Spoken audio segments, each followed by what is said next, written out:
আসসালামু আলাইকুম বন্ধুহঁত, আপোনালোকৰ খবৰ কেনেকুৱা? আশা কৰিছোঁ আপোনালোকে ভালে আছে। আপোনালোকে দোৱা বৰকতত ময়ে ভালে আছোঁ।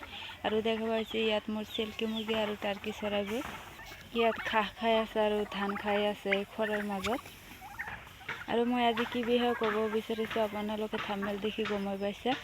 ইমান ডাঙৰ এটা প্ৰতাৰণা মোৰ লগত হ'ল, কাৰণ যেহেতু আপোনালোকে দেখা পাইছে এই চিল্কি, মোৰ তাত 3 পিচ চিল্কি আছে। চিল্কিবোৰ কণী দি আছে আৰু কণীবোৰ মই ইনকিউবেটৰত দি পোৱালি উৎপাদন কৰি আছোঁ।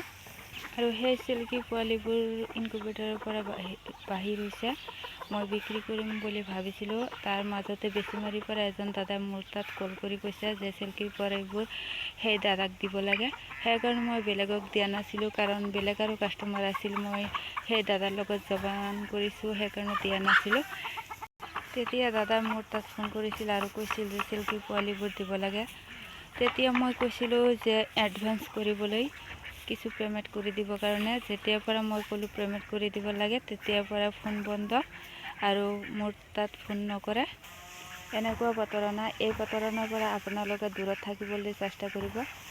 যিজন ব্যক্তি আপোনালোকৰ লগত প্ৰতাৰণা কৰিব, সেইজন ব্যক্তিৰ লগত আপোনালোকে লেনদেন আৰু কিনা বিক্ৰী নকৰিব, কাৰণ সত্য যুগটো নাই, বৰ্তমান মিছা যুগ হৈ আছে আৰু মানুহে মানুহক ঠকাবৰ কাৰণে চেষ্টা কৰে।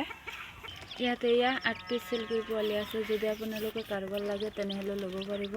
আৰু চিল্কিৰ পোৱালি মই ধৰি দেখাই আছোঁ। এয়া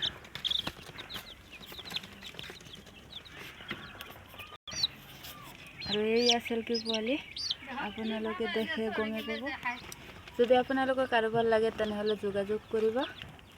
আৰু ইয়াতে টাৰ্কি কণী আছে, চিল্কিৰ কণী আছে আৰু কুৱেল বাৰ্ড যিটো বতা চৰাই, এই বতা চৰাইৰ কণী আছে। যদি আপোনালোকে কাৰোবাৰ পোৱালি লাগে তেনেহ'লে মোৰ লগত যোগাযোগ কৰিব। আৰু মোৰ যোগাযোগ নম্বৰটো হৈছে 6002096712। এইটো নম্বৰত যোগাযোগ কৰিলে আপোনালোকে পোৱালি ল'ব পাৰিব। দেখা হ'ব আকৌ পৰৱৰ্তী ভিডিঅ'ত। খুদা হাফিজ।